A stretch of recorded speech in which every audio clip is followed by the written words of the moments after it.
अस्सलामुअलैकुम। आज हम आपको कराची का ख़तरनाक मंज़र दिखाते हैं जो आज सुबह का वाक़या है। और कराची में अब तक 10-15 साल में इतनी फॉग नहीं हुई जितनी आज दिन में थी। 5 फीट के फासले से कोई चीज़ नज़र नहीं आ रही थी और तकरीबन 10:30 बजे तक कुछ हद तक फॉग रही।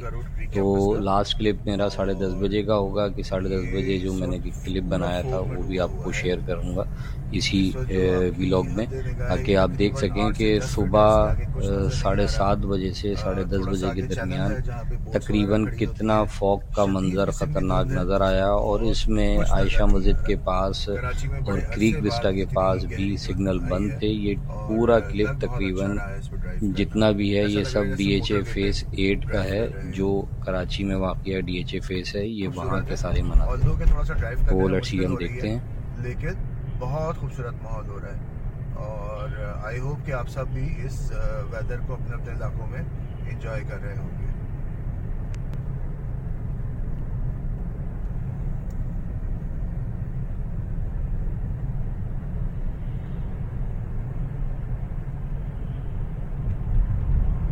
ये 10:30 बजे का मंज़र है जो आपको इस वक्त नज़र आ रहा है। इस चैनल को लाइक करें। ये वीडियो आपको अच्छी लगे तो सब्सक्राइब करें, चैनल को लाइक करें, शेयर करें। बहुत शुक्रिया। कराची में इस वक्त धुंध कितनी हो गई है।